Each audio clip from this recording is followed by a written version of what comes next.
Class 6 সামনেই তোমাদের first unit test পরীক্ষা। আজকে দেখে নাও বাংলা বিষয়ের কিছু ইম্পর্টেন্ট প্রশ্ন, যে প্রশ্নগুলো তোমাদের পরীক্ষায় অবশ্যই কিন্তু আসবে।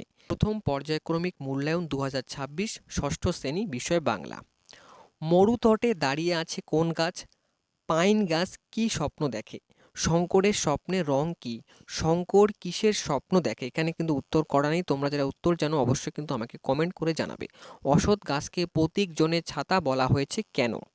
রাখালরা গাছের তলায় শুয়ে কি দেখছে? পাইন দাঁড়িয়ে আকাশে নয়ন তুলি কবিতাটি কার লেখা? পাগল বাতাসে তার ঢেউয়ে গুঁড়ো সব সময় উড়ে আসছে, এখানে বাতাসকে পাগল বলা হলো কেন?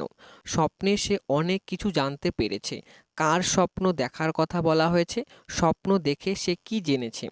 পাম গাছের বুক বেদনায় ভরা কেন? মন ভালো করা রোদ্দুরকে কবি কিসের সঙ্গে তুলনা করেছেন? মাছরাঙা পাখির রং কবির চোখে কিভাবে ধরা পড়েছে? কোমরের পোকা চেহারাটি কেমন? কোমরের পোকা কি দিয়ে বাসা বানায়? মাকড়সা দেখলে কোমরের পোকা কি করে? কোমরের পোকা বাসা বাড়িটি দেখতে কেমন? এখান থেকে কিন্তু একটা প্রশ্ন পরীক্ষায় আসবে। কবির সঙ্গে ঘাসফড়িংয়ের নতুন আত্মীয়তা কিভাবে গড়ে ওঠে? এই হচ্ছে তোমাদের বাংলা বিষয়ের সেট। এরকম করে কিন্তু সেট বাই সেট আমরা আপলোড করব।